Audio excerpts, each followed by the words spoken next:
Hello, and welcome to the first ever LionWing Showcase after show. I'm Bradley Hailstorm, founder and president of LionWing Publishing. If this is your first time checking us out, welcome. I hope you liked what you saw today. If this wasn't your first time checking us out and you've been with us for a while, especially if you've been with us since the beginning, welcome back. And thanks for your support all these years. Without it, we would not be here today. And it's today that we were especially excited about, not just because this was our first ever press event, though certainly we were excited about that, but because of what we announced at today's press event.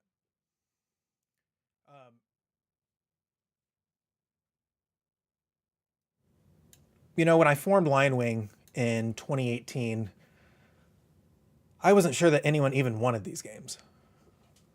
The only thing I was sure of is that I wanted these games, and I was just hoping I wasn't alone.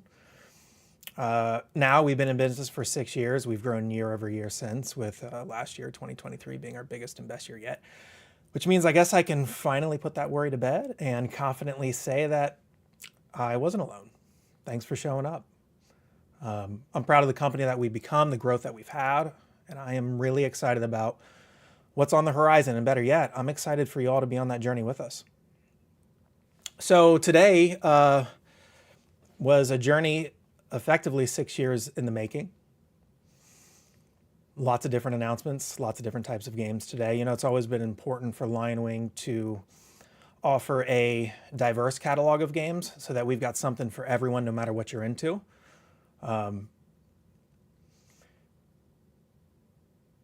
When I sat down and I was scouting and trying to plan out our release schedule for the next few years, I knew I wanted to continue to do that, to continue to offer an array of experiences for folks. I'd be lying if I said at the time, when I sat down to do that I knew the exact games I wanted, because I didn't. But I did know the exact types of games that I wanted. I knew I wanted some games that were, some RPGs that were crunchy and others that weren't. I knew I wanted some RPGs that were tailored toward long-term campaign play and others that were utilizing accessible rule sets and really designed around one-shot sessions to get folks in and out of the fun quickly. I knew I wanted some games that were thematically dark and others that were lighthearted. And as the presentation said, because I haven't forgotten our roots, I knew I wanted a board game in there. So I was really happy that, today we had all of that for you. So where to start? So we had 5 announcements today. I'll work backward. So, the internet's worst kept secret was Shin Megami, the role-playing game, Tokyo Conception. This is a project that we had been working on in some regard since 2021. That's when negotiations started in earnest.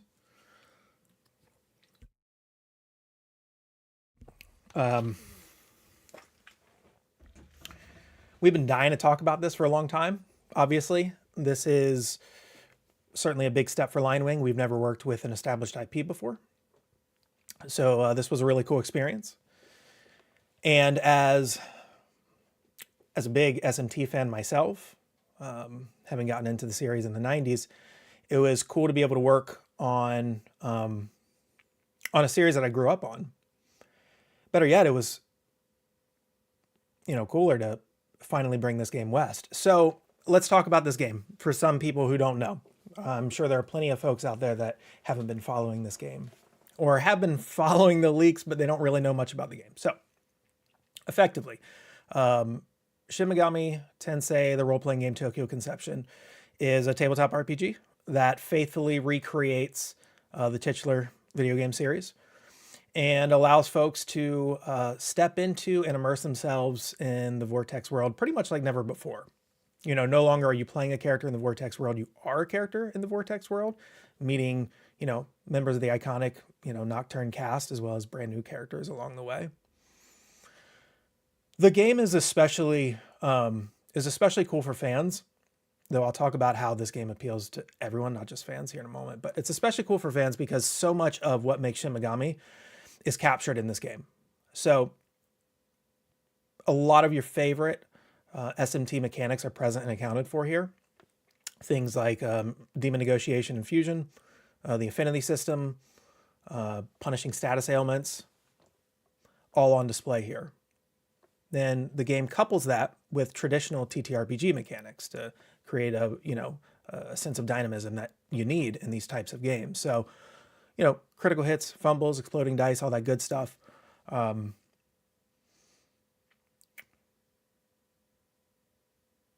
All of this sits inside a super accessible rule set that is kind of shockingly great at onboarding new players. This game originally came out in 2004 in Japan. It's not like TTRPGs were super popular in 2004 in Japan.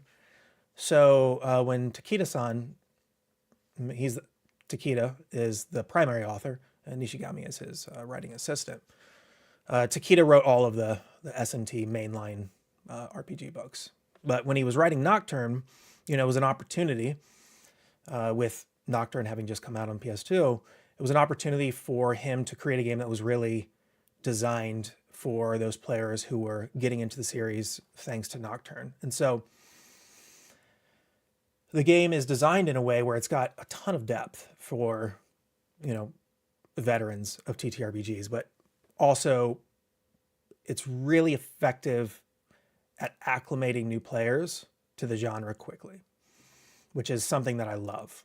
So all of those things, the SMT mechanics that have been adapted to the tabletop, along with traditional TTRPG mechanics, kind of come together and they sit inside this super accessible rule set.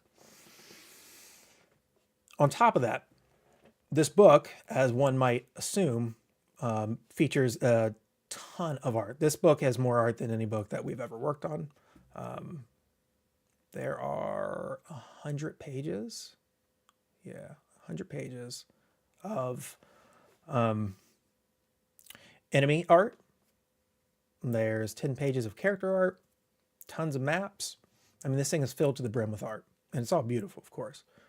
So it's got awesome art.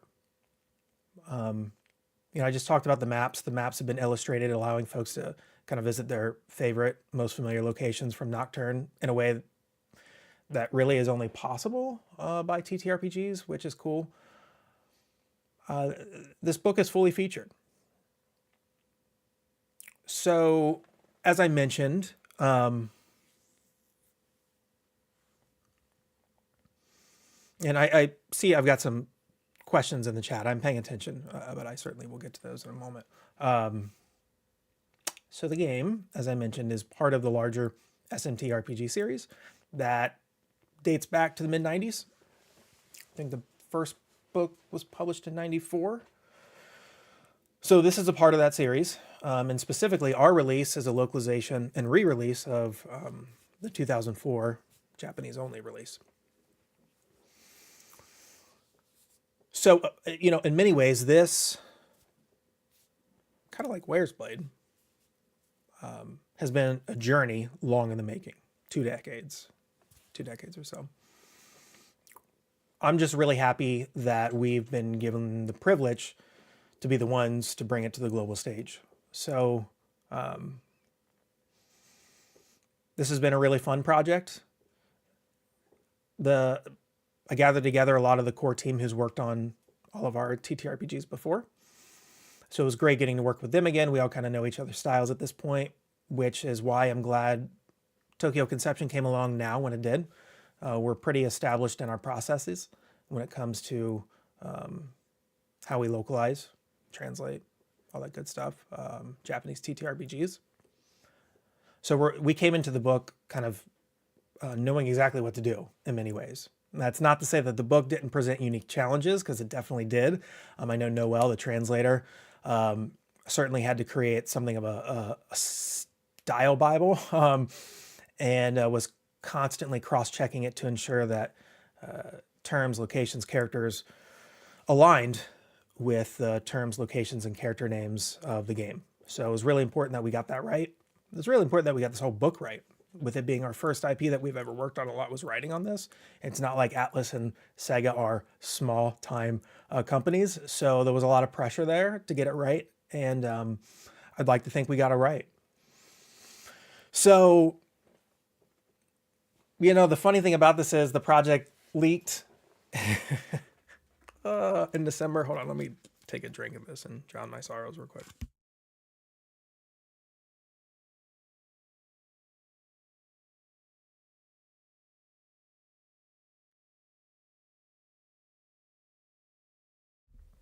So this game leaked in December, which was less than ideal.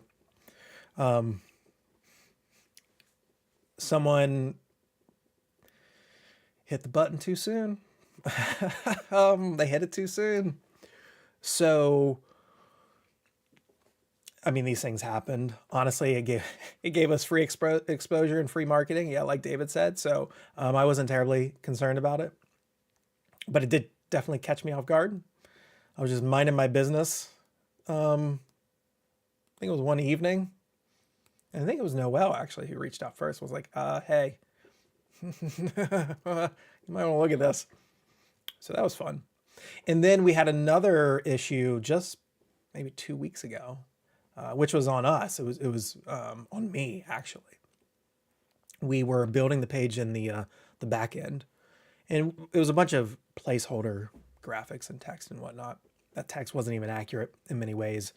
We were using placeholder graphics from one of our previous projects just to put something up so we could see something, so that we could figure out how we wanted to present the product landing page. And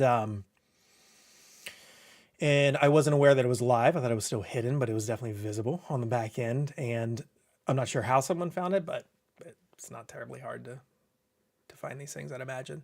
And there it was. So I had to go quickly deactivate that. Someone said it leaked 3 times. There must have been a third time that I wasn't aware of.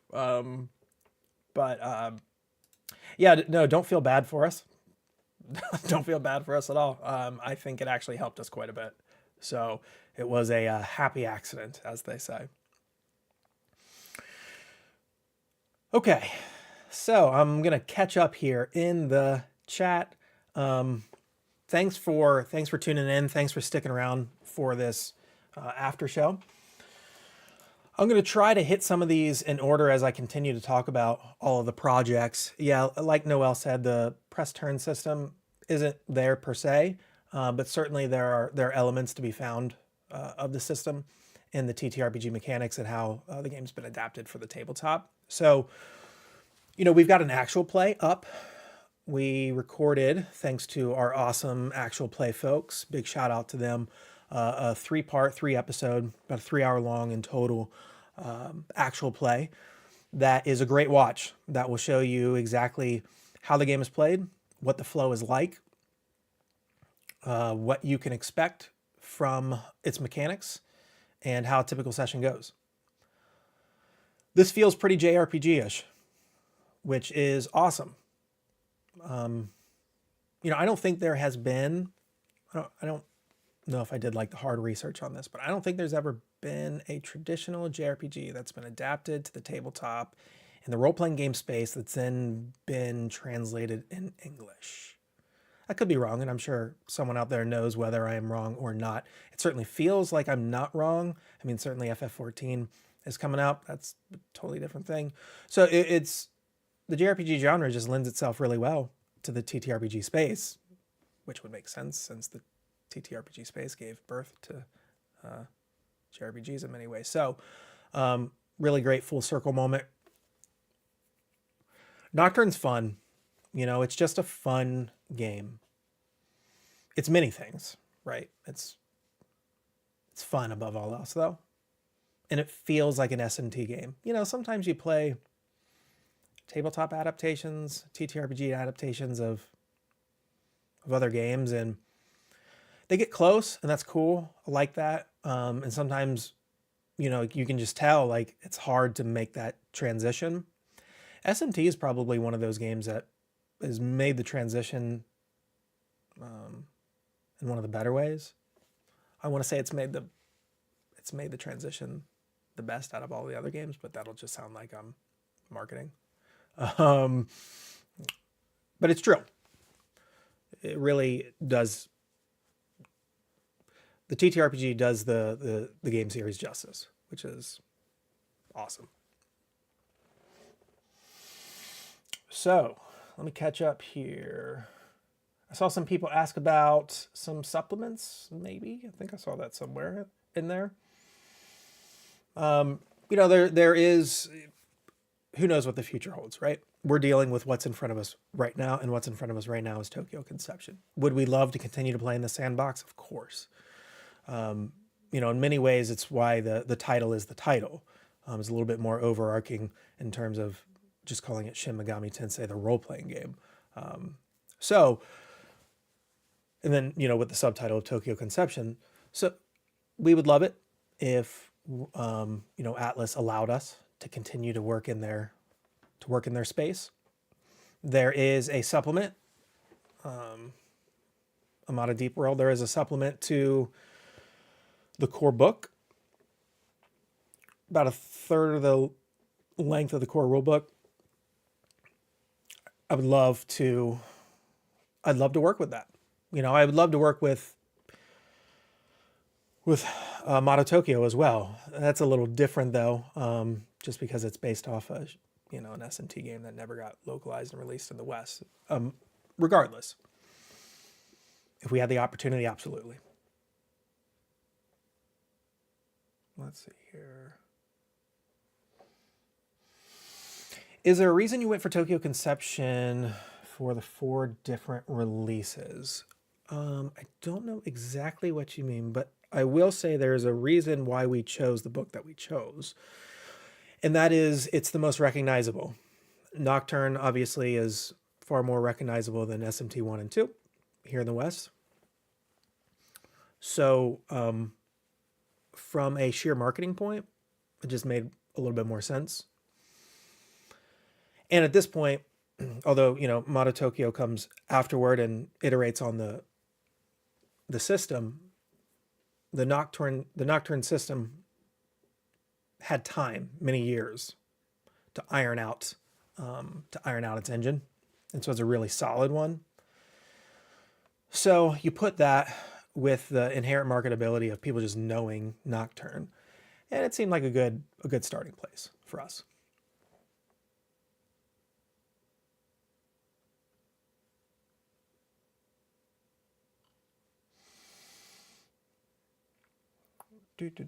Okay, let's see here.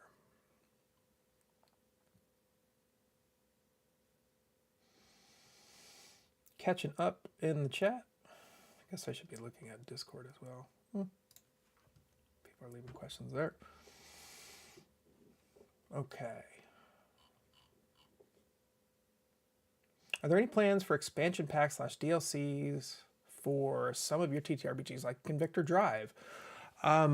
Can't and won't say anything, definitive right now. But I have gone on the record to say that, now that we have the opportunity to, we have the resources and the distribution muscle to continue to support these games after the original core rulebooks come out. Yes, I would love to support the games that we've already put out. SMT, of course, if we get the opportunity to. Convictor Drive, absolutely. There's lots of supplements to play with Convictor Drive. Convictor Drive has been a really, really successful, I can't overstate that enough, really successful project for us. And, at the end of the day, as the person running the company, sometimes I make decisions based on what I want. I've joked around many times, especially in the first 3 or 4 years of the company's existence. I was just choosing games to localize that I wanted to play. And I was just hoping that other people wanted to play them as well. Now it's a little different. We're a much bigger operation. But certainly the games that perform and are financially viable to allow us to revisit those worlds where we can say, hey, there's enough people out there who want to revisit these worlds with us, then we absolutely will look at those supplements and releasing additional content for that. I'm going to talk about additional content in a little bit because I didn't announce this anywhere, but I do have an after show announcement to make that was not a part of the showcase proper. It's a much smaller announcement, but it is going to touch on additional content. So, okay. Can you go over the differences in the SMT bundles? Absolutely good question. I love these questions. So there are effectively three products to get. There's just the PDF, which comes with, everything that I'm about to talk about is coming from the LionWing shop. Starting tomorrow, you'll be able to grab the book from Amazon, Barnes & Noble, a bunch of other places. The LionWing shop. Okay. So all LionWing pre-orders come with the free mini campaign, which is called the White Vortex, written by Takeda himself, which is fantastic. So everyone gets that free PDF if you grab any version of the game from our website. So we got just the PDF book, which comes with the PDF White Vortex mini campaign. That's one.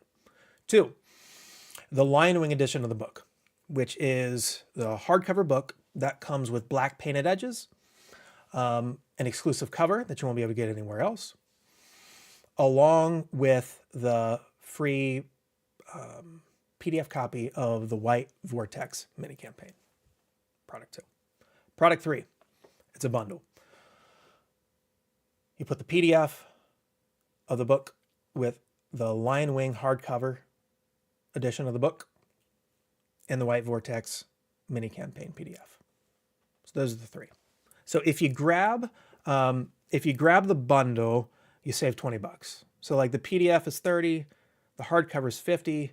If you grab the bundle, it's 60. So hopefully that explains it. Now, there are different covers. So we have 3 exclusive, well, it's more like 2.5 exclusive, and I'll explain that. So we've got our Death variant, which is the red cover. We've got our Nocturne variant, which of course is the blue cover. And then we've got our standard assembly cover, which is the standard cover that'll be available everywhere else, except our version comes with black painted edges. So hopefully that explains it.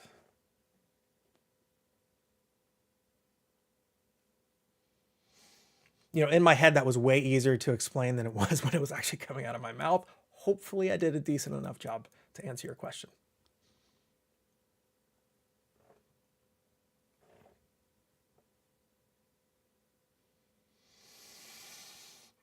How many references have you hidden in the SMT book? Well, it depends.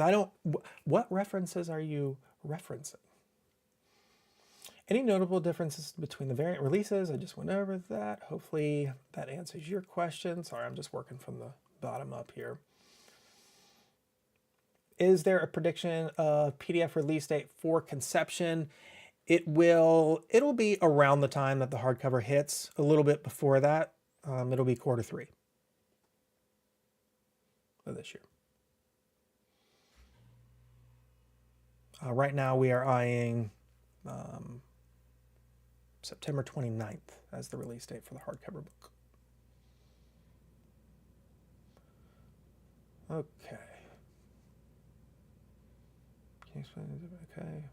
A couple questions about the various bundles. Hopefully I got you covered there. Please, someone tell me if I did not make things clear, and I will rephrase it. Okay. 2 leaks on Amazon. Okay. Oh, you're probably talking about Amazon UK. Yeah, that one, that listing was up for a long time. It was really hard to get it taken down. I'm not sure why. Obviously, I don't have any part in that. The distributor handles all of that stuff. That's on them. But yeah, it was really challenging to get that one down. It hung out there in the wind for a while, which was not awesome. Okay. Got to congratulate you on your virtual poker face with the leak. Did I have a good poker face? I don't even remember.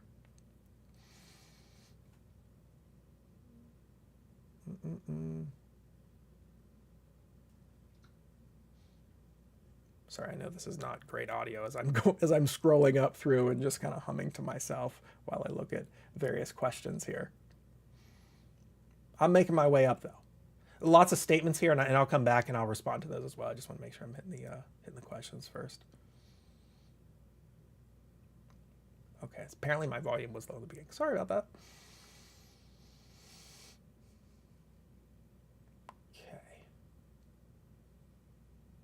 Okay. Lots of questions about kind of the same topic, so that's good. Hopefully I got that. It was not sold out already. I just I was flipping everything live. So, you know, when it comes to, I have an awesome team of folks that I work with, and we brought on more folks for this release. You know, I worked with Wynn. She's the graphic designer on all of our projects. Worked with Noelle, translator on like half of our projects. But then I brought on 2 new folks, a new advertising and marketing person, and then David Bruno, who I actually worked with many years back when we were in the video game sector together.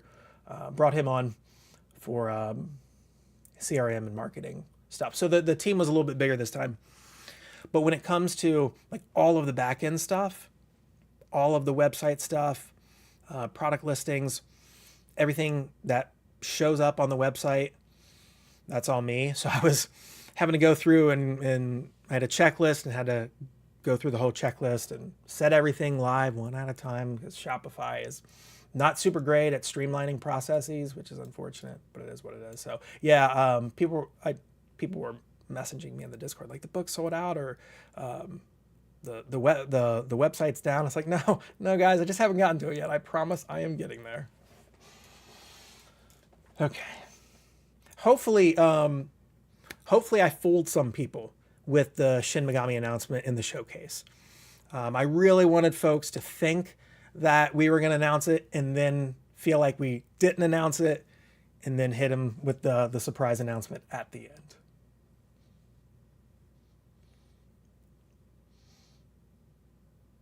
Yes, so someone asked about Kradia. I will absolutely talk about some details there. I'm just kind of working my way backward, and I'm probably getting ready to move to the next topic here. Of course, I'm sure I'll continue to get questions about Shin Megami, and I will absolutely circle back to those. Clearly, big projects. So,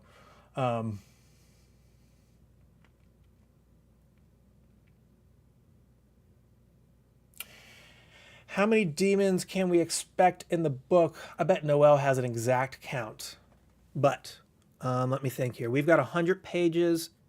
It's not exactly 100 pages. It might be like 101.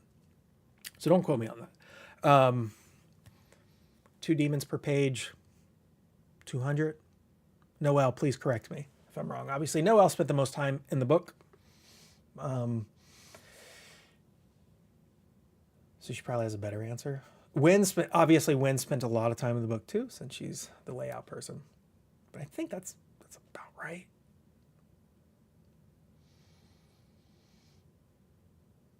Will it be an autographed version? No. So, okay. So I've seen that like 2 or 3 times in the chat talking about a Kaneko signature. So,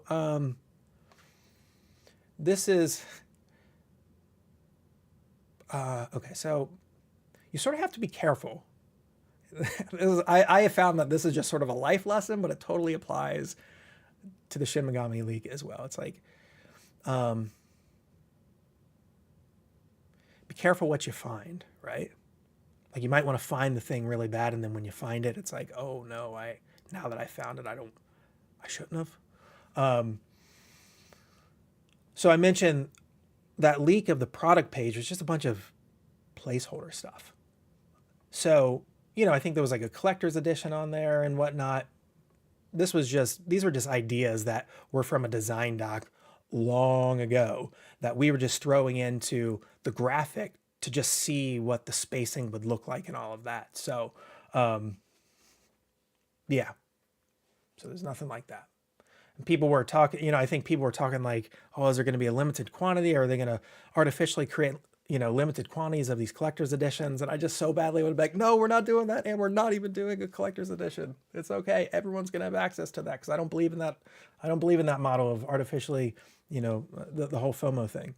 But yeah, so it was funny. Yeah. Okay. Noelle coming in with the save for 192.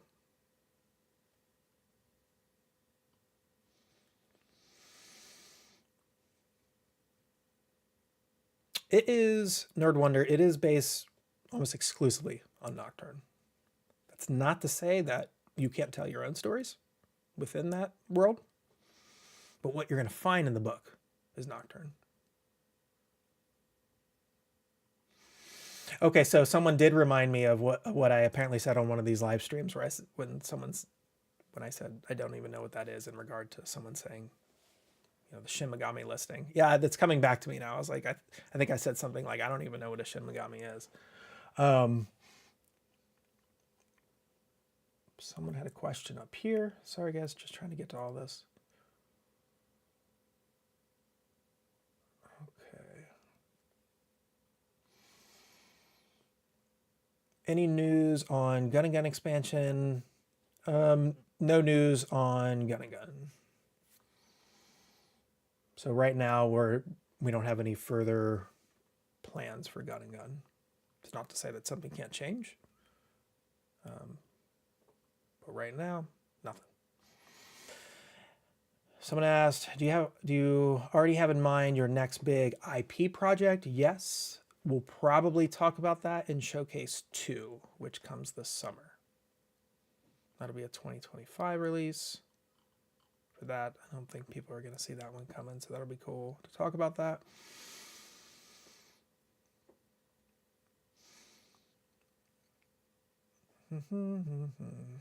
Catch up here.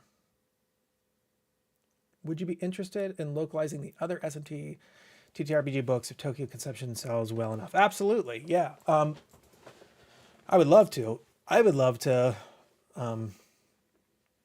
localize, release all of them, in fact. But, ultimately Atlas and Sega get the final say. So, if you want to see us publish more of the SMT RPG book line, definitely let them know. Definitely let them know. I think there's probably some trepidation there just because, I mentioned before,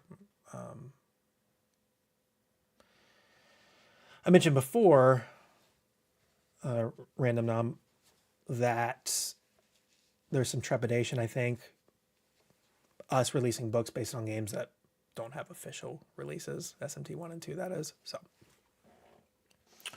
but yeah, a lot of folks on the team have a long history with Shin Megami and its various spinoffs, including the TTRPGs.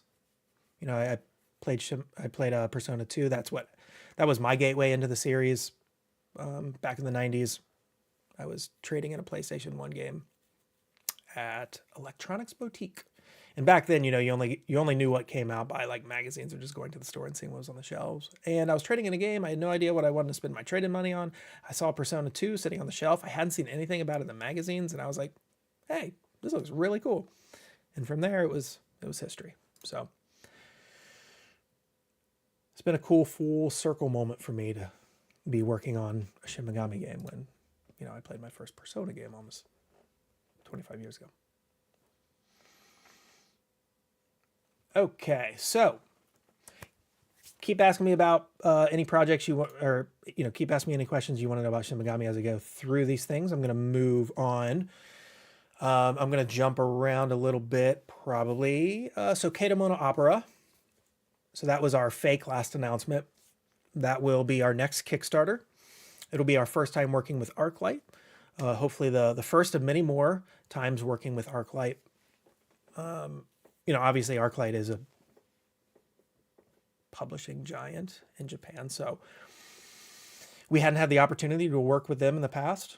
It was awesome being able to work with them. They are super nice folks there and have been very willing to work with us. So Keitamono is our first foray into that partnership there. I remember when I first saw Keitamono last year at some point. And I remember thinking, you know, rarely is it like love at first sight with me. And I've even talked about that, like how I wish I could say that a lot of these games that we end up publishing were like loves at first sight. I saw it and I immediately knew I wanted to publish it. And then like I went to the person and we made it happen and boom, it was like this awesome fairy tale story. It's really not how it's worked out. Like most of the time, the games that I find I put on a list and then slowly but surely I come down to like, okay, Convictor Drive, that's the one. There have been a couple where it's been kind of like love at second sight. Ketemono was a love at first sight kind of thing because of the art style. I knew nothing about the game. I just saw it show up, excuse me, the Yellow Submarine Twitter account, I think, and was like, what is this? And kind of from that moment, I knew I wanted to do something with it. Excuse me, that's great audio, right? Me coughing into my arm. Awesome, Bradley. So a dark fairy tale TTRPG, very different thematically, very different mechanically from a lot of the other TTRPGs that we've worked with. Aesthetically, very different. Even the art is very different from what we traditionally would publish. We don't really have anything like it. The closest thing is probably our most recent Kickstarter, which was Eldritch Escape Tokyo. 1 second.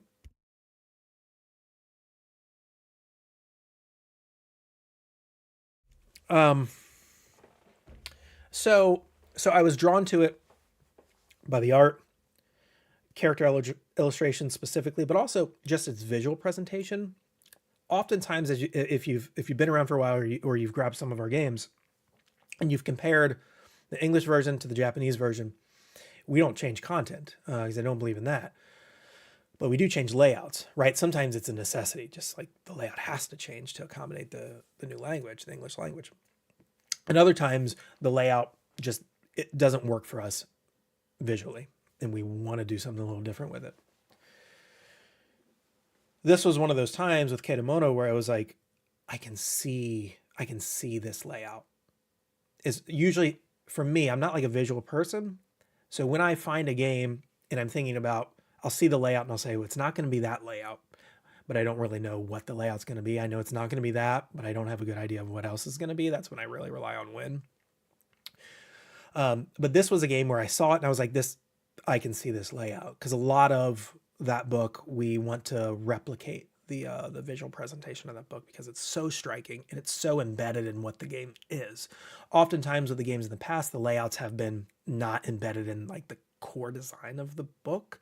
You know, the theming and mechanics and overall presentation. The layout with our past books has been very separate from those things. With the exception of Fledge Witch, because we did want that layout to mimic kind of like a spell book. But this was one of those games. It's like, no, this visual presentation, we want to keep as much of this as possible. So I was drawn to those things. And then once I started digging into like, okay, so I love what this game looks like. Is it any good? I was just desperately hoping it was good. And it is. It's a very, very good, unique game. That is asking of its players different things than most other TTRPGs. So the thing that I try to do, and I've talked about this before, I don't really like releasing the same game twice. Now, I'll release supplements to games. That's not what I mean, but I don't want to release like, for instance, I don't want to release Fledge Witch and then like release another witch game. A separate one, but another witch game. I don't want to do that. There's got to be space between the themes for me, just so that it's creatively interesting for me.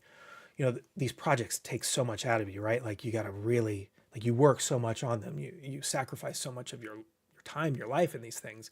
For me, it's got to be creatively interesting for me to say the sacrifice is worth it. And for me, to keep it creatively interesting is doing kind of a different thing each time. I think I'd get bored if I did back-to-back projects that were too similar. So this is very different than anything we've done because of the interactions between player, story, premise, and GM. So I really love that about it. Did the SMT RPG get confirmed? Just got here. Yes, it certainly did. So Kedamono, it's we're going to be talking more specifically about Kedamono as we get closer to its Kickstarter. So I'm kind of leaving things intentionally vague with that because I have a plan in mind of how I want to release information about the game, and I don't want to release it all right now. Just because this one is going to Kickstarter, and I do want to save some of the excitement for the Kickstarter. Anything else I want to say about Kedamono? The designer's awesome. Super great to work with. Like I said, Arclight themselves have been super great to work with. There is another Arclight TTRPG that we are in talks about. That Arclight has a lot of great RPGs under its banner. I really like Kedamono, and I really like this other one that's under their banner. I don't want to say too much just because it's not a done deal yet. But I think people will like it. It's definitely magical. Definitely magical.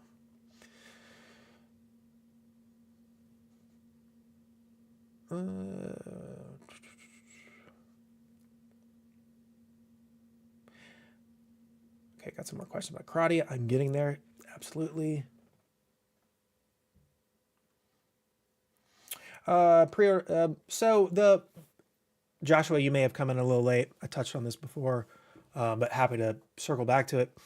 The PDF and the physical book of SMT will release pretty close to one another. It's not going to be this huge disparity in time. Like a lot of our Kickstarter stuff, we release the PDFs, the official 1.0 PDFs long before the hardcovers or the physical books get in anyone's hands. But that's sort of a symptom of Kickstarter. That won't be the case here. I mean, maybe a month at most. Glad to hear people talk about Kedamono. Yeah, it does. So Aladar said it plays in such an evocative way. It does. I have a hard time. I'm finding that I'm having a hard time articulating, not necessarily on the stream because I'm not talking about it a whole lot, but just off screen, articulating why the game is so special. So I still got some time to figure out my wording there to articulate like what that evocative style is, because it totally is evocative. I'm glad to see that people know it. That people are familiar with it. So the Japanese TTRPG scene has just been growing, in the past couple of years, which is so awesome to see. It warms my heart, and obviously it makes me very happy as someone leading a company whose primary business is Japanese TTRPGs. It's always cool when you announce something, people are like, I know that. So that's cool. Going through this here. Okay, got those questions. I have a question unrelated to SMT. Why the name LionWing? Yeah, I've talked about this before. It's a question I get often. It makes sense. Like, what does that mean? I think people think of it in the literal sense, a wing on a lion. But for me, it was not that. So for me, when I was coming up with the name, I love Gundam. Gundam Wing is kind of defines a lot of my childhood. I would say like Perfect Blue, Ninja Scroll, Ghost in the Shell, and Gundam Wing specifically defined a lot of my formative early adolescent years. And my love for Gundam has stuck with me over the decades. So when I was coming up with a name, I wanted to pay homage to one of those 4 series.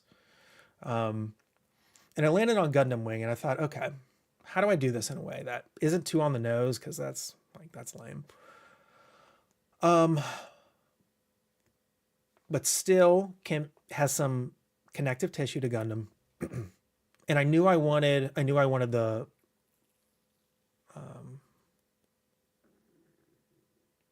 I knew I wanted the logo to have a mech in it. So I was figuring out like how do I do this? I want it to be mech related. I knew I want to have a mech in the logo. I would love to be able to pay homage to Gundam. Okay, let's think about this. What is a Gundam? And I just started going through and kind of came to this idea that, you know, Gundams are these attack suits. And then I thought, okay, it's an attack suit. What attacks? What's very strong? What's very fierce, fast, nimble, but deadly? And the first thing that came to my mind was a lion. And I was like, okay, well, that's interesting. And I didn't even mean to put lion with the wing. I just kind of said it in my head as I was collecting my thoughts. And it was one of those things where I was like, LionWing. LionWing? LionWing? You know, I did one of those. And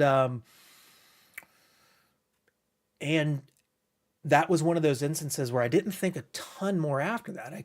Once I kind of said it out loud a couple times, I kind of knew that I wanted that to be it. And then I thought, okay, LionWing. People are definitely not going to think about mecha when they hear this. So how do I make them think about mecha? And that's when I was like, well, I'll pull in that mech that I want in the logo. And boom, there we go. Now it's LionWing.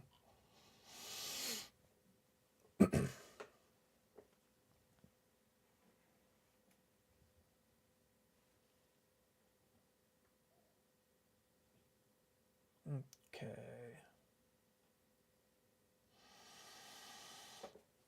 Yeah, Nick, the TTRPG scene in Japan is very interesting. It's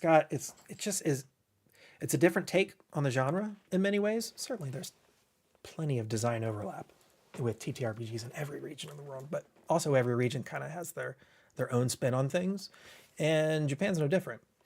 So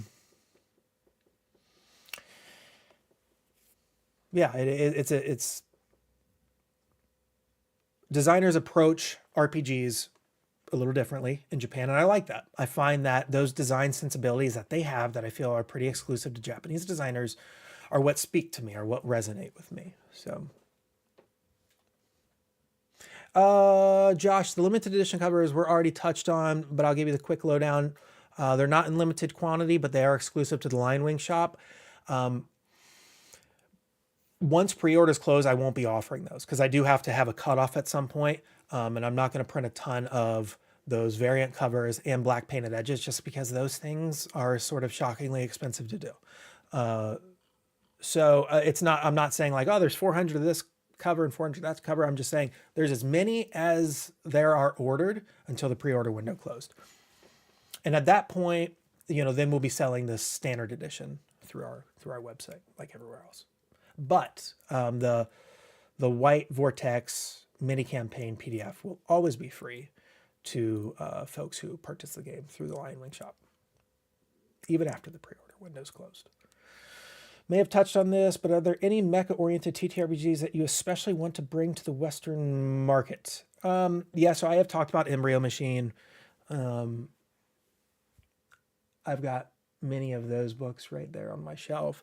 Obviously, we have a history with Embryo Machine. I love Embryo Machine. I love the worldview. I love the designs. I love Group S&E, you know, so already a fan there. I would love to work in that world again. But this time in the TTRPG side of things, since we did the Embryo Machine board game. I mean, I don't have any immediate plans to do anything else with the Embryo Machine board game, just because that was a crazy expensive project. But the TTRPG side of things, I would love to explore that at some point. Other mecha-related TTRPGs. Let me think. I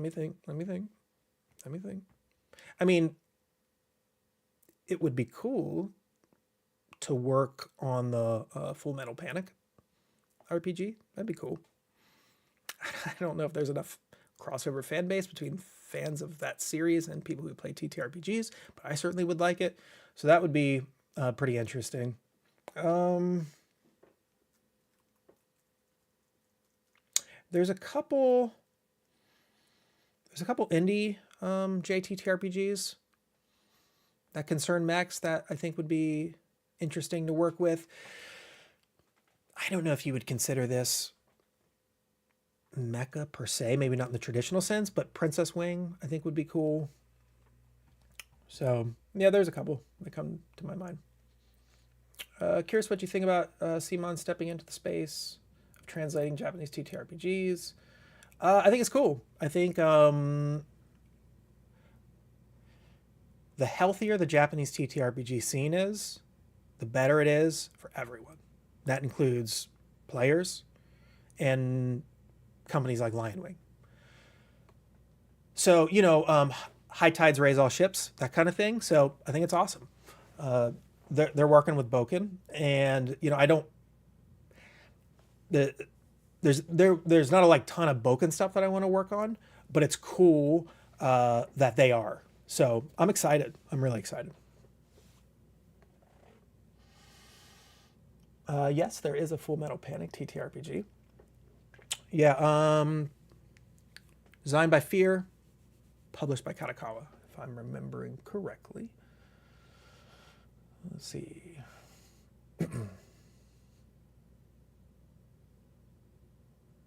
Yeah, no problem, Josh. Happy to answer your questions. So I've seen replays, brought up a couple times here in the chat. I love replays. I think there's a market for them even. So I definitely want to do. I want to do more with replays, even standalone replay releases. So we included a replay in the back of Picaresque Roman. Got really great feedback on it, and just me personally, I liked it. So I would love to revisit replays. There was a time when I really wanted to include a replay in every book, but it just wasn't economical. I mean, these projects are already super sprawling, right? And then you add in a replay that's usually pretty long, and you just took a very complex project and made it even more complex. You took a long project and made it even longer. You took an expensive project, already made it more expensive because the books are now thicker, which costs more to print, but that also means they're heavier, which means costs more to ship. And it's like, well, okay, well then do you charge customers more shipping because you included a replay? That feels bad, but I also can't eat the cost on that shipping. So, there's a lot of variables that go into it of why we really only did a replay in Picaresque Roman, but I certainly think that I would like to experiment with a short replay as a standalone release, not in the back of a book, but as its own thing. And I think there's probably products to do that with and products not to do that with. There are products that I think people would buy and read a replay. And then there are probably things where if you tried to sell it, people would be like, I'm not going to buy that. So it has to be a very intentional thing. So I would have to be intentional with my choice of which one I piloted that whole idea with. But I think there might be untapped potential there. Especially for us. So, a lot of our games now, if you go down to Barnes & Noble, are just in the manga section. We're not in the game section, we're in the manga section. So it wouldn't be too much of a stretch for us to sell a replay at a Barnes & Noble and for it to sit right next to the light novel section. Any chance of translating some supplements for stuff we've already released? Yeah, I talked about this. Yeah, absolutely. I would love to do it.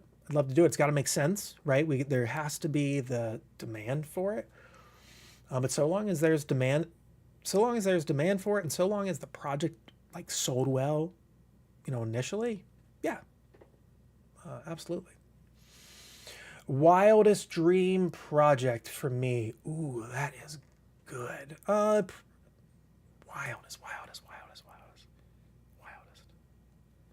I want to answer this. I got to think on it for a moment.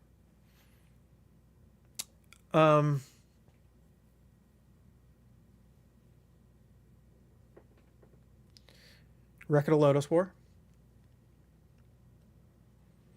For our Legends of Japan line, I would love to publish Wizardry. I would like to obtain the rights to Wizardry and design a new Wizardry from the ground up. That would be a dream project of mine. Double Cross.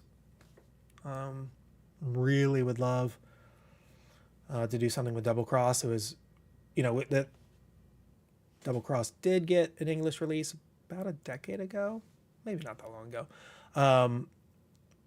But that company no longer publishing games. So I would love to work on Double Cross.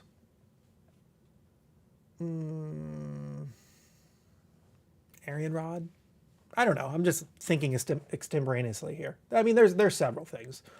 A Record of Lodos War, I have talked about my love for Record of Lodos War, everything concerning Record of Lodos War. So it'd be cool to work on that project for sure. Especially the re-release. That'd be neat. But then there's like smaller things. Like I would love to Monster Maker. I would love to publish the old Monster Maker books. So that'd be cool.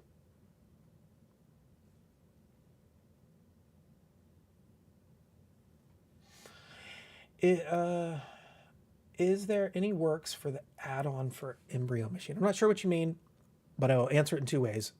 There are additional expansions to the board game that we did our English release on, but then yes, there are tons of supplements to the TTRPG book. Tons of supplements, tons of replays, lots of great art, lots of really awesome weapon art. In fact, a lot of the weapon art of the core Embryo Machine rulebook is featured in the board game. They just took it from there and transferred it to cards for the board game. But yeah, it's that the Embryo Machine weapon art is just so gnarly. Okay, let's see here. Replays are actual plays, but written effectively, yeah. Kind of spruced up and made into novel form.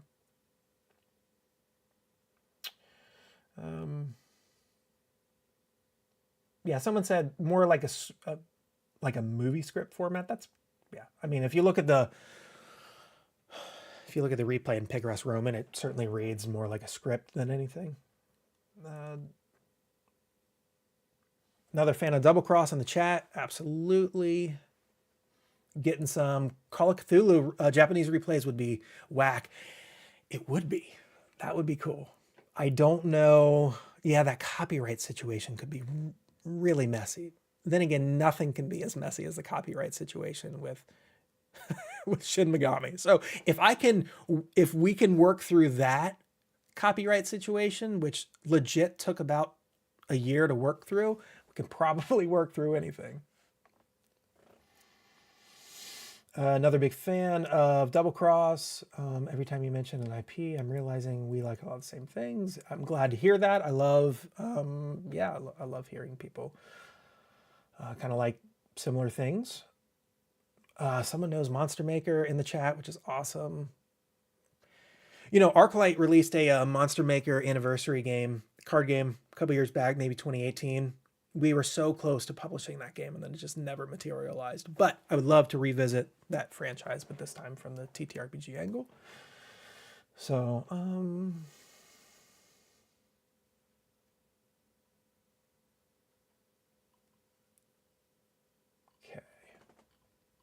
okay, so let's continue talking about some projects here. Let's talk about Ketemono.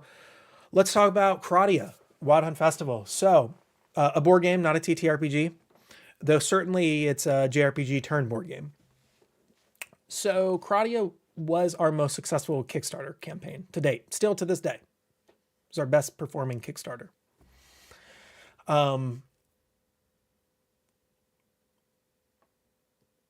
Kradia is awesome, okay?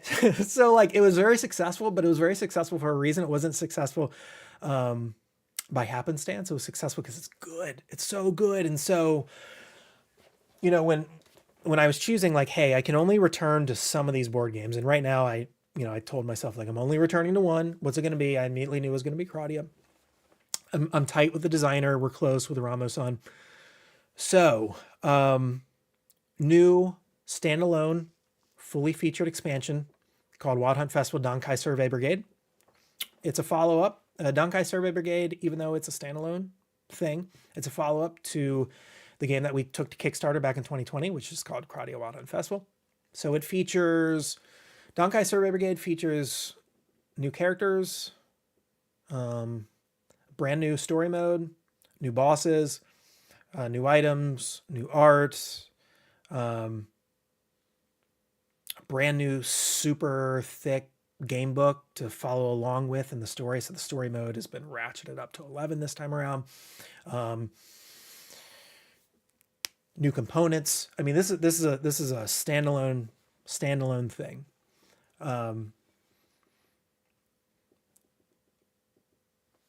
We are taking Dankai and we are kind of adding to it even.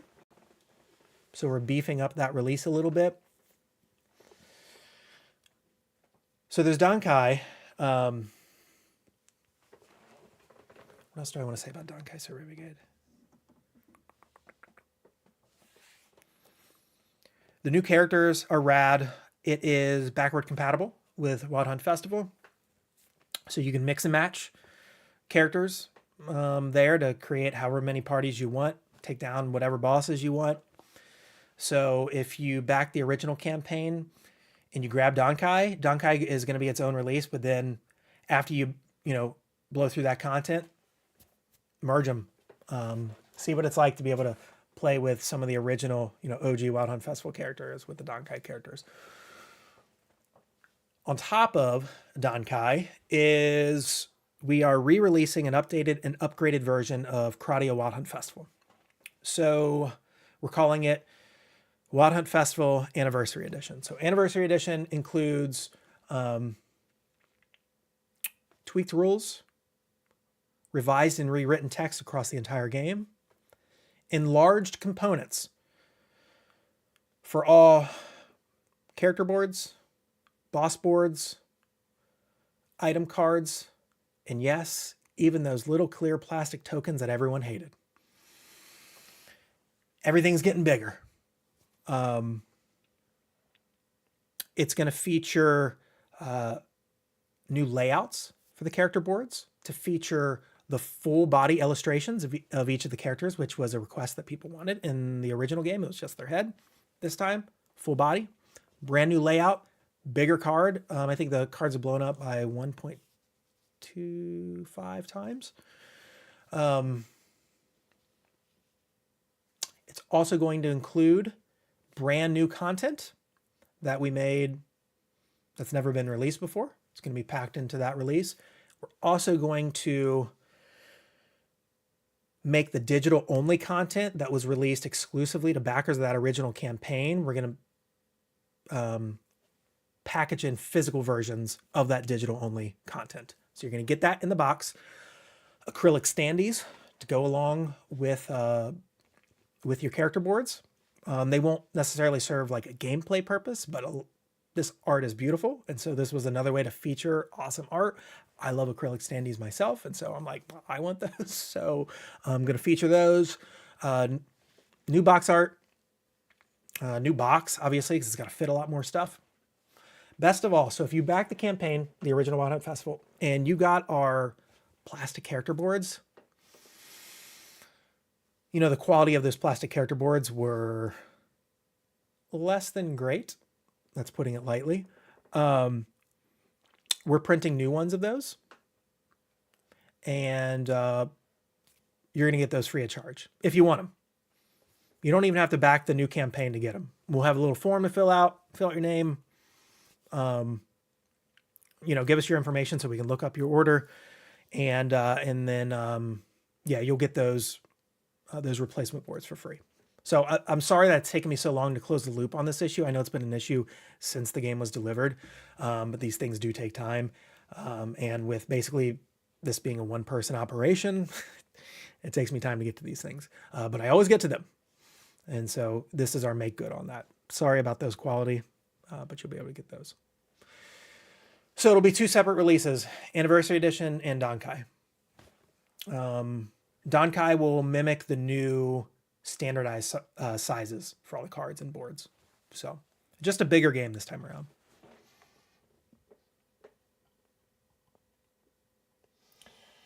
That is everything on Kradia, I think, that I want to talk about.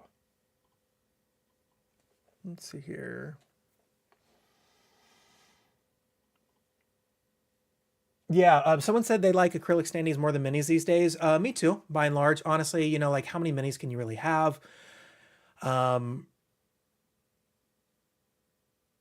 and apartments and dwellings are only so big. You can only, like, at some point, you can't fill it up with any more, like, big plastic figures. So acrylic standees save a little bit on space, and they also save on money. So Should people who didn't back the original Wild Hunt Festival hold out for the anniversary edition? I would say yes. So you can buy the game right now if you want to on our shop. This is this is where I'm not a good business person. I wouldn't buy that. I would just I would just wait for the anniversary edition. It will be more expensive, obviously, and costs of games are very different now than they were when we printed the original Wild Hunt Festival. But also, it's just a bigger game. There's more stuff to it, more premium components. So it's going to be a more expensive game. So if you want to save money, maybe just grab what's on the website now. But like, if money is not a thing that you need to strongly consider, and you really are into the idea of Wild Hunt Festival, and you made up your mind you're going to buy it one way or the other, I just say wait for the campaign. Yeah, Nick, I can't paint super well either, and like I got bad hands, so painting kind of hurts these days. There was a time when I loved painting miniatures. Also, I don't have a lot of free time anymore. I don't want to spend it painting figures for the most part. Is there a link to it? Spook. I don't know if you're asking me that question or someone else. So if you're still in the chat, tell me what you're talking about there and I'll answer that. Crowdy is so fun. Yeah, I like to think so as well. I like to think that we don't publish non-fun games, but there is something particularly rewarding about Crowdia. Is there a Crowdia TTRPG? No, but there should be. You know, Ramo has fleshed out a pretty like extensive living, breathing world for the most part. So there's the lore for it, and I think you could work in its current combat system into a TTRPG system. Package it together, you'd probably have yourself a TTRPG there. Any plans to work with VTTS like Roll20 and Tabletop Sim? Yes, but I can't and I don't want to talk about that right now because details are not final, and I'll either say something that I'll have to backtrack on, which never feels good, or because things aren't final, I'll talk in a way that's super vague that doesn't serve anyone any good, or I'll just fumble my way through it and make a fool of myself, which isn't, ideal either. So,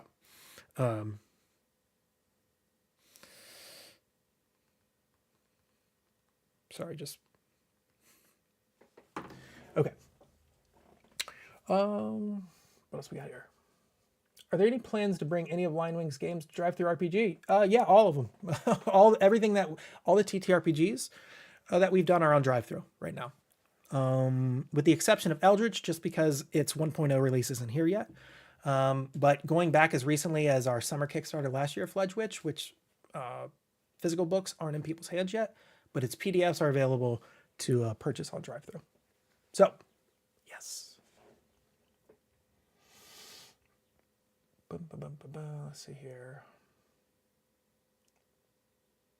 I don't mind giving you a more comfy profit margin for. I think you're talking about Anniversary Edition. I appreciate that. Any little bit helps for an independent publisher.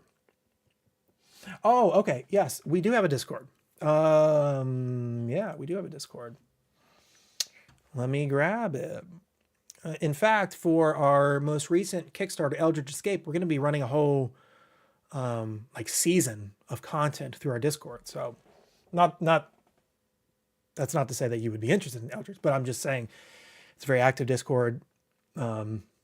We promote it pretty heavily, very active. So check it out. I think everyone's super cool there. Really great group of folks over there. There is a link on our website, just right on the navigation top. It literally just says Discord. Click it. You'll be good. Will the SMT RPG be released on Drive-Thru upon release? Yes, it will be. Oh, thanks, Josh. You posted it. You pasted the link already. Awesome. Much appreciated there.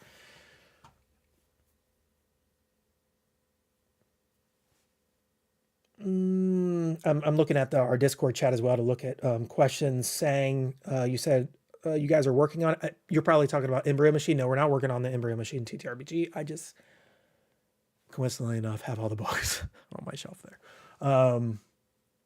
I'm glad you said you just got the book yesterday. Really glad to hear that. Awesome book, right? Like super awesome book, killer art, great world building. the right length too. You know, it doesn't overstay its welcome. And I'll talk about books overstaying their welcome when I talk about our quick play series. Yeah, really cool book. Hopefully, as you dig into it, you really like it.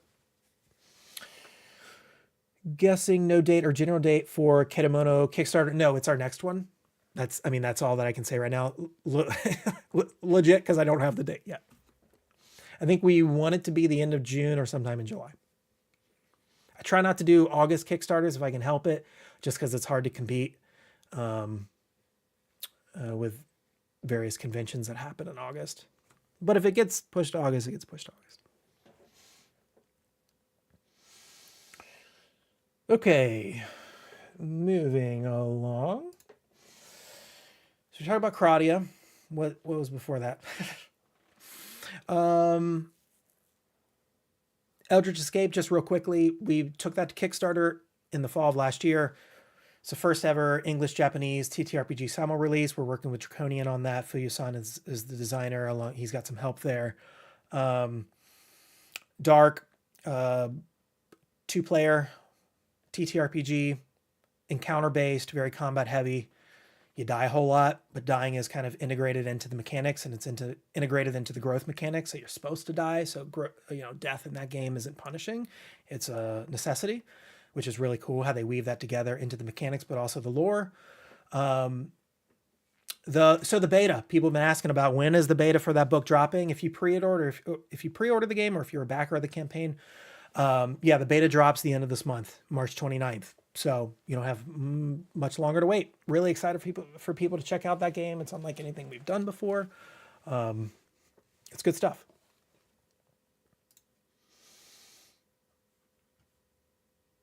Does LionWing have a presence at any of those conventions? Thigh High Socks, we don't. We will. So I said before, I've been a one-man operation. LionWing still, even though it's definitely growing, is still basically something I do at night. So I have a more traditional job throughout the day. So it's been hard to work around that schedule for conventions, but that really hasn't been the main issue. The main issue is just resources. When you're a small independent publisher, you got to be super intentional with like how you spend your capital, and you got to look at constantly. You got to look at ROI. Like, okay, if I do this thing and I spend all this money, is it going to be worth it in the end? And sometimes it's simply not, and that includes conventions, because there's the convention cost, there's the exhibitor cost, but there's like all these hidden costs that you don't really think about, like shipping all your stuff to the convention, that costs something. A flight to the convention, obviously that costs something. Room and board, food, that costs something. You can't just be a one-person show running, your booth, because what happens when you got to go to the bathroom? So you got to get some help there. That costs something. So it's very costly. So for us in the past, especially because we didn't have like a huge library and we didn't have a huge distribution presence to where it even made sense to be at conventions still like last year. So we've never had a convention presence. We've had our stuff sold through other booths at conventions, but I've been saying this for a long time, but it's going to be true this time. The end of this year or early next year, yes, we will begin to have a convention presence. We are at the point where we've got the resources, we've got the capital, we've got the fan base, where it makes sense. So stay tuned for that.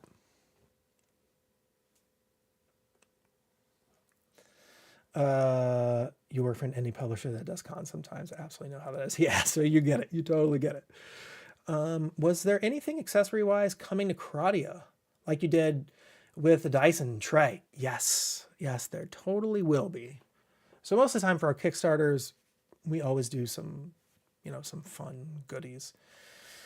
We will be doing that again, trying to be more intentional. Sometimes those fun goodies, they really slow down the process, and they could be the thing that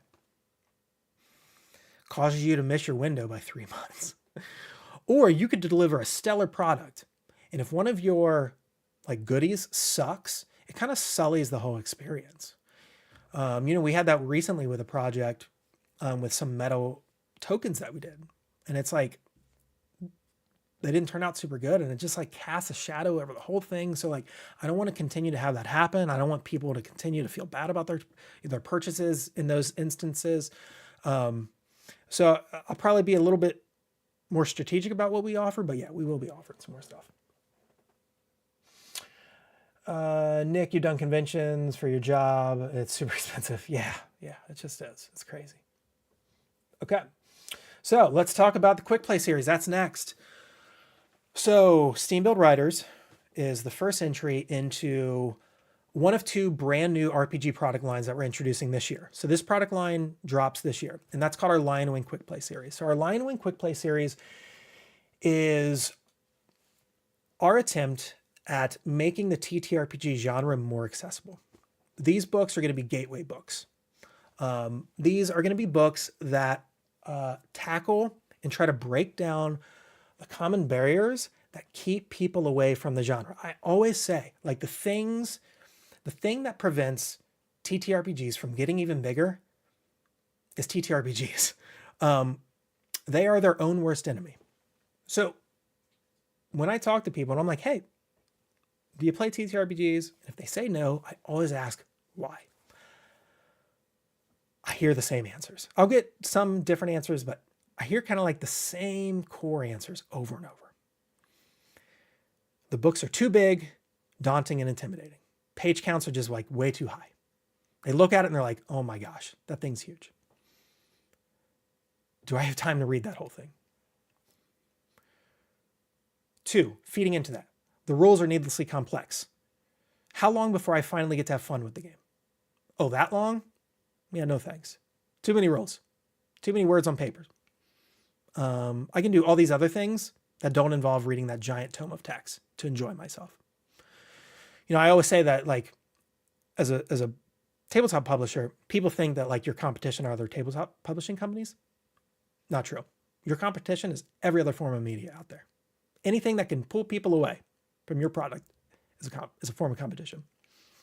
So if you put a giant book in front of people with really complex rules, the diehards and the really determined and really committed will definitely show up and they'll buy your book.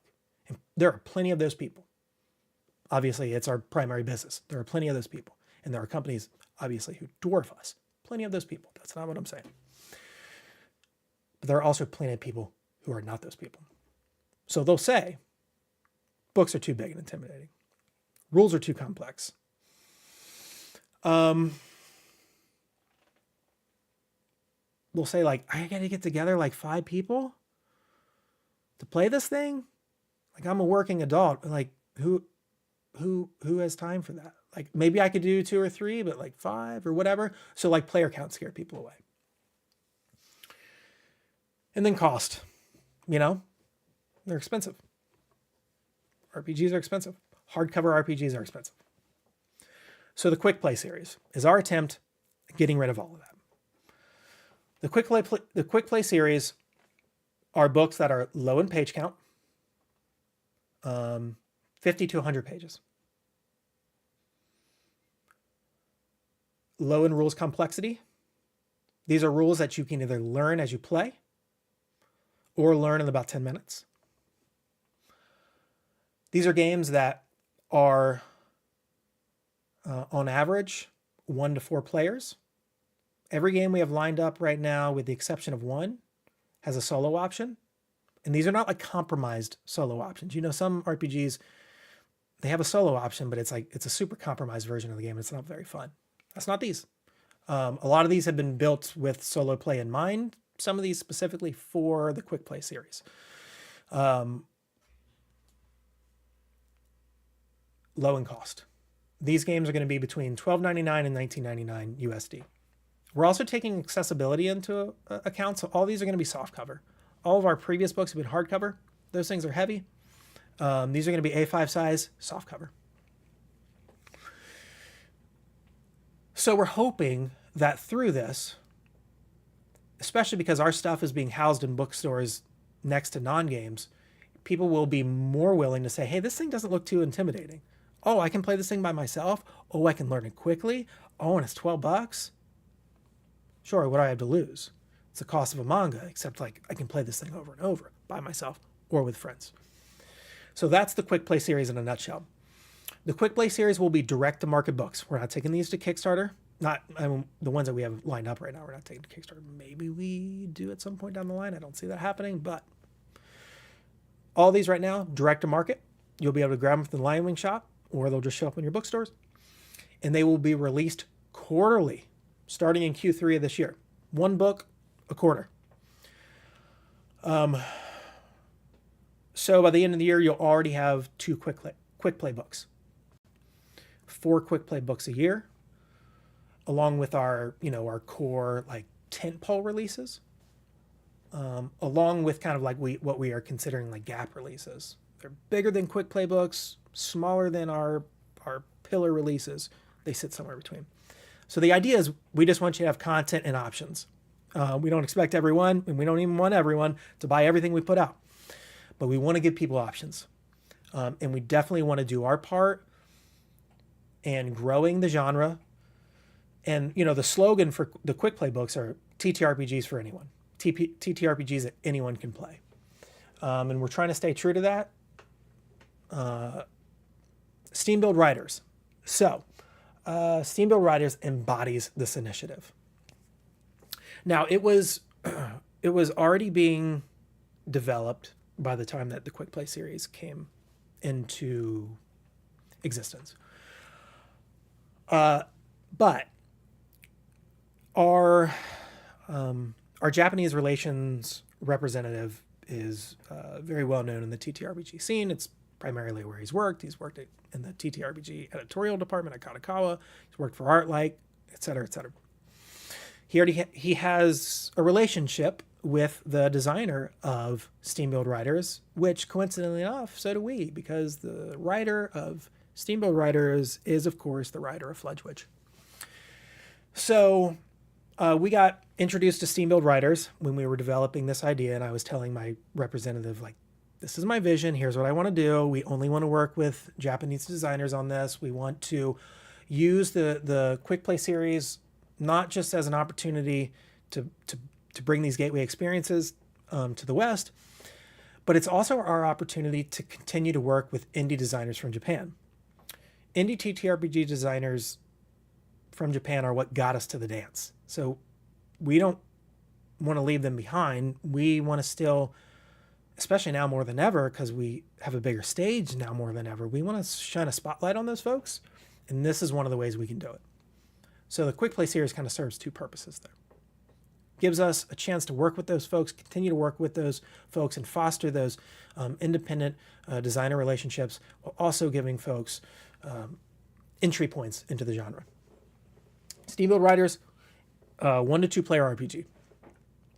So SBR is a game that's high action, high octane.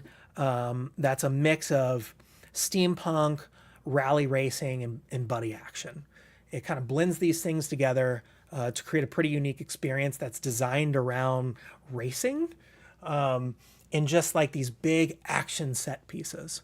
So effectively in the game, players are the driver of these rally raid machines that they build. A big part of the game's experience is building and customizing your rally machine that you're then going to, drive across deadly wastelands, or you're going to use them in heists or whatever the case may be. You're going to bring the GM along with you. The GM's going to ride shotgun, and thematically, narratively speaking, they're going to act as your navigator. So it's a very cooperative experience that leans into that buddy action that I talked about there. Very light game, epitomizes gateway experience. Anyone can play this game. It's 60 pages, thereabouts. Short, sweet, fun, very replayable, great onboarding point for brand new players. You can never have played a TTRPG before, and Steam Build Writers will set you up for success in the genre. But there's also plenty for genre veterans to enjoy here, like plenty to sink your teeth into. So the one thing that we requested from Haihun-san, the designer on the game, is we wanted a solo variant, and Haihun was happy to oblige. So it's a 1 to 2 player game. You don't have to have a second player. You can just play by yourself. So if you grab it from the LionWing shop, it's bundled with the physical book and the PDF. So that is coming this summer. What else do I want to say there? Someone said, I like the GM as a character thing. Reminds me of Ryutama. Absolutely. Lots of Japanese games, including one of our previous games, Convictor Drive. The GM is like an active participant in the story as a character. So we are setting up a product page for that. I mean, you can go and you can check out the product page now, but we're putting together a little bit more of an extensive one. And that'll be up tomorrow. But if you're just like, I want this game already, it's available to pre-order on our shop. Anything else I want to say about Steam? But I think that's it. I love buying those types of games as Christmas gifts. Absolutely. I mean, I just like getting those games as like, hey, I know you don't play TTRPGs. You've kind of expressed an interest. I know you said they look pretty cool. And you don't have the time or the dedication or the group or whatever to check them out. Like, this is a really good book for that person. So that's a quick play series. Our Q4 release, so the one that's going to hit around the holidays, we'll be talking about in Showcase 2. It's really awesome. So I'm so excited to talk about that. Okay. And then the game that we kicked off the show with that I don't think anyone expected. Where's Blade? So, 1 second.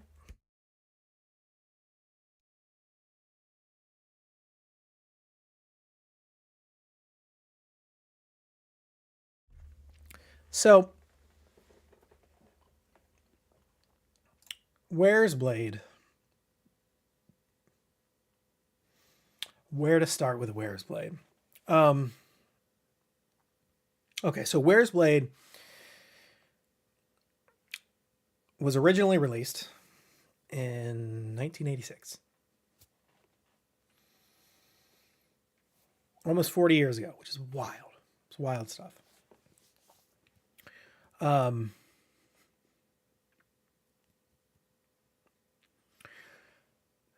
Where's Blade is known for its unique blend of high fantasy and science fiction.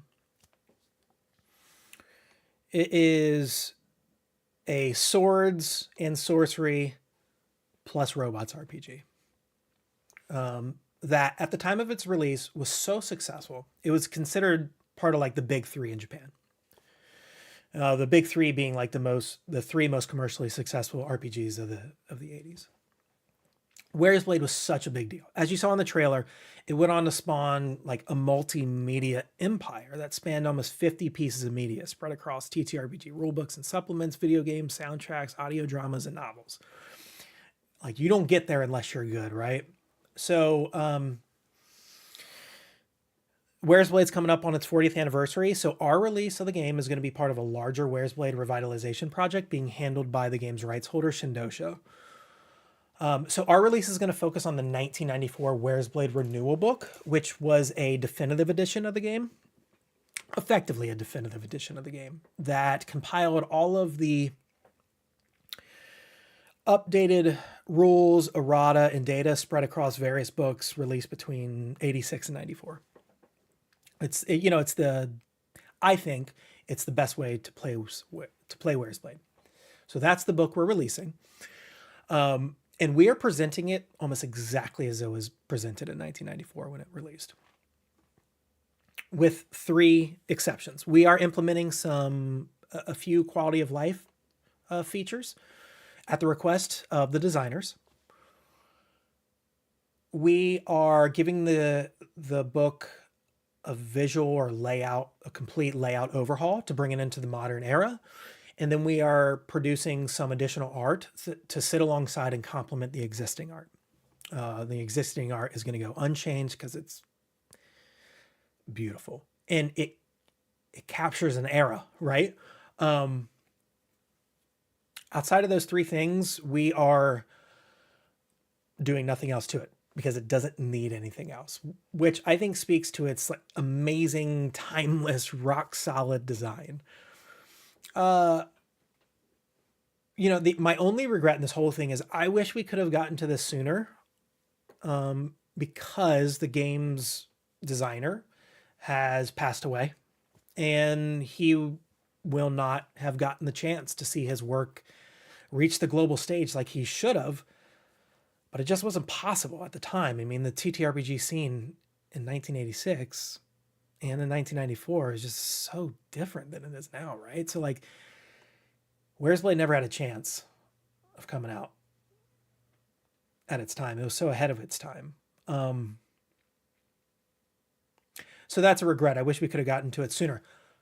Fortunately, we've had the privilege of working with his family to ensure that our release honors him, his legacy, and the world that he created. So we are bringing Where's Blade to Kickstarter next year. It's going to be a big Kickstarter. If you know anything about Where's Blade, it's a thick, crunchy book. I mean, this is crunch. Not for the faint of heart, but like this is an opportunity to go back in time and to experience what Japanese TTRPG players were experiencing in the 80s and 90s. So like for me personally, as someone who was born in the 80s, grew up in the 90s, this is a dream come true. Someone talked about a dream project before. If you would have asked me that same question before today's showcase and before we got Where's Blade, one of my answers would have been Where's Blade. Just like now it's Wizardry, because that's next that I would love to work with. Where's Blade? It captures an era that just doesn't exist anymore. It captures an aesthetic, a design philosophy that does not exist anymore. Yes, there are things in this game that still exist in TTRPGs today, which in some ways, like Where's Blade played a part in, which is really cool to think about. Just like all the other TTRPGs that came before the ones released today. There's connective tissue to all this stuff, right? But at the same time, there's stuff in Where's Blade you're not going to get elsewhere.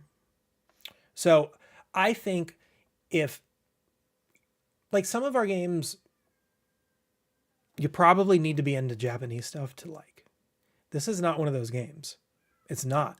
Even down to the art. The art is, it's from an era that I love. It's a not really anime aesthetic illustrated by Japanese illustrators. It's Japanese illustrators blending East and West. And I love that. It reminds me of, NES and SNES JRPGs. So it's an era it's no longer here. We have a chance to bring it back with this release. And that's another reason why we just want to present the game exactly as it was presented. Because not only does it not need to be presented another way, we want people to feel like they're going back in time. So this is a huge project. It is huge. It is so big. Where's Blade so big? My hope is that this is just the start of a much larger Where's Blade product line for us. I really believe in the product. I believe in the world. I really want to work with the novels. And the rights holders they're so nice and so cool and so easy to work with. I want to work with Where's Blade just so I can continue to work with them. They're so rad. So what else to say about Where's Blade? Where's Blade, could just be your answer to a mecha TTRPG. It's a very different kind of thing. Like these are steampunk mechs. It's really cool what Where's Blade does. I mean, it merges magic and machinery and cyberware. It's just like an amalgamation of stuff, which was happening a lot in 80s TTRPGs and even early 90s TTRPGs, especially in Japan, where they didn't want to fit into a certain thematic mold. And so they just kind of merge a lot of stuff together.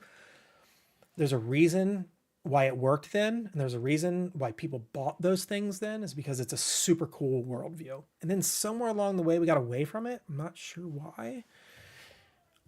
I want to get back to it. So here we are. Where's Blade was a really interesting project, how it came to be.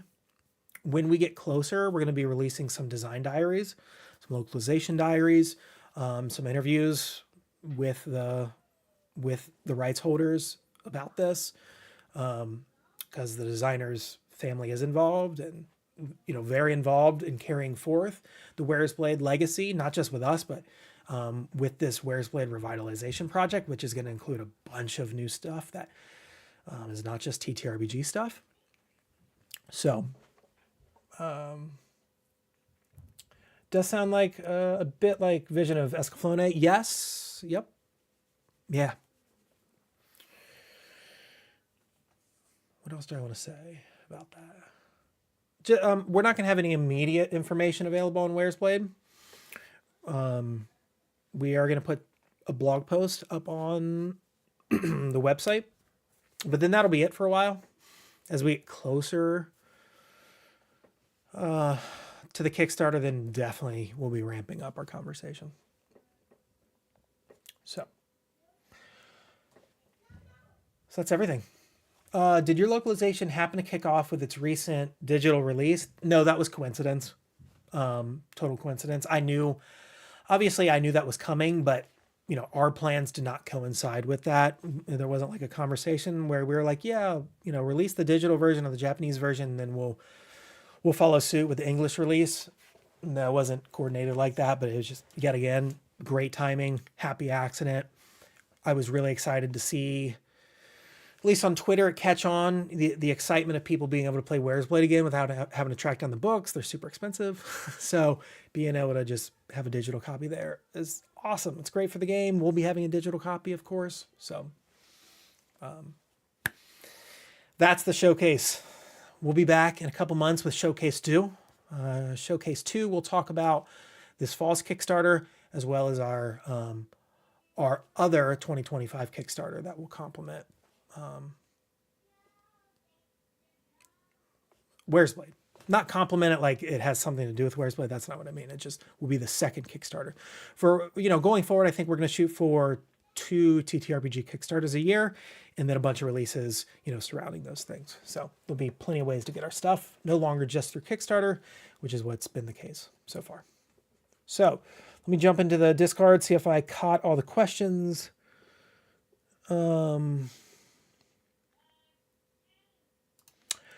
Oh, Where's Blade is part of our Legends of Japan series. How did I forget? So Legends of Japan is our second brand new TTRPG product line. So Legends of Japan is us, LionWing, digging into the back catalog of all of the wonderful Japanese exclusive TTRPGs released before the turn of the century that never released in the West.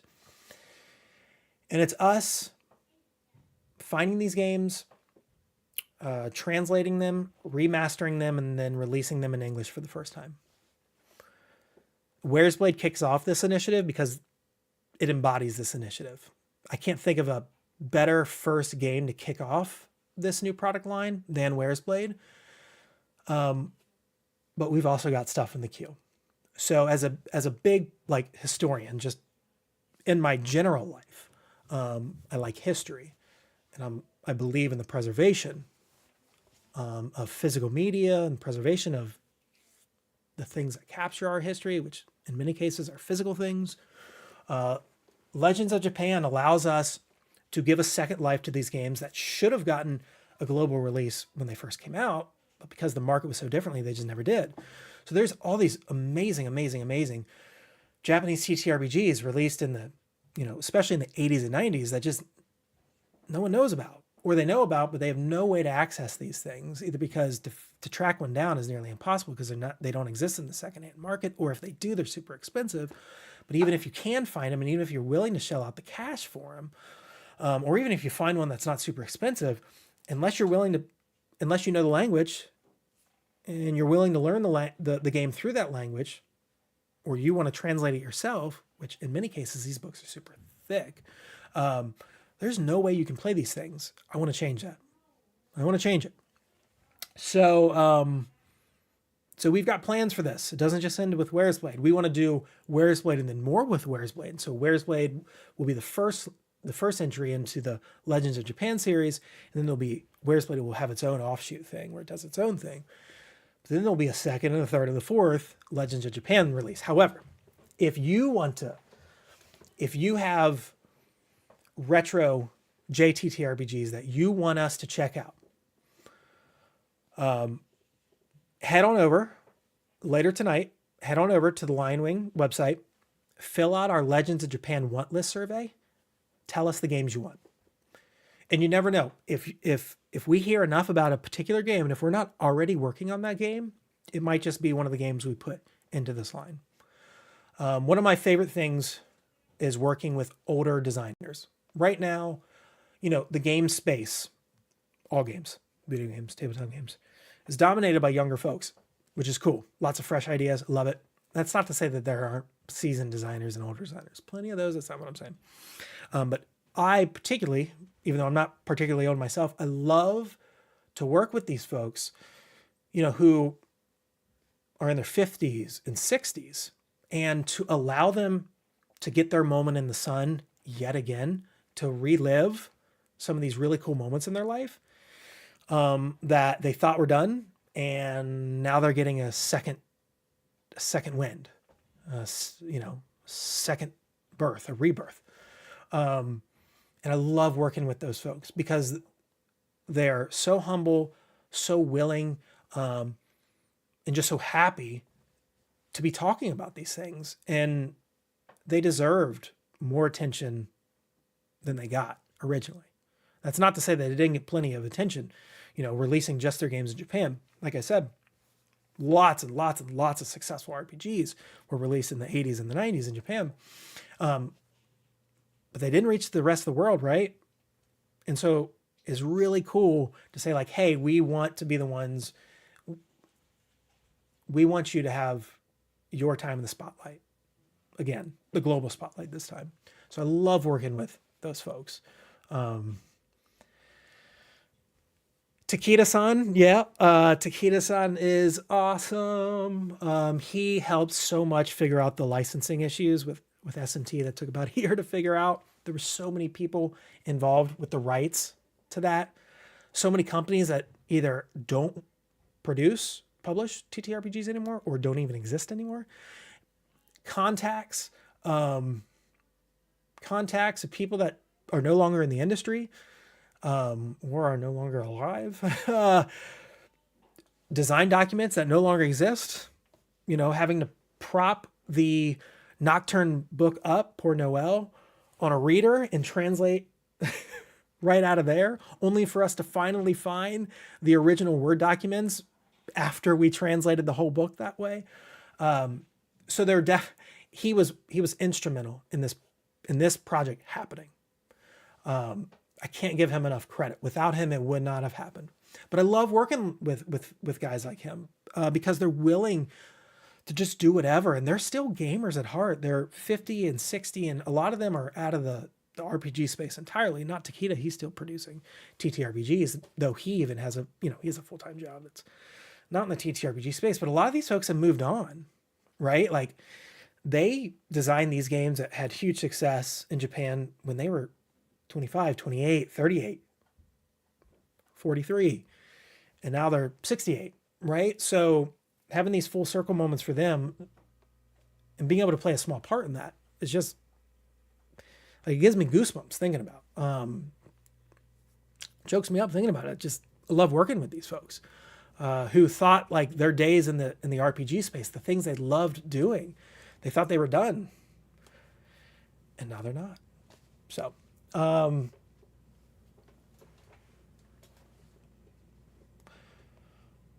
So Legends of Japan, retro RPGs, translated, remastered, brought to English for the first time. That's it for today's showcase. That's it for the after show. It's been a long after show. Thanks for hanging in there with us. I can't even talk at this point.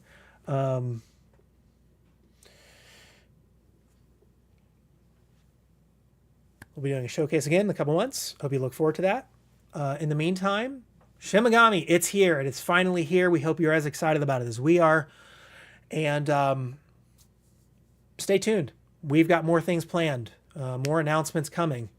I said there was a reveal for today's after show, and because we're running long, I'm going to sit on that reveal until next week.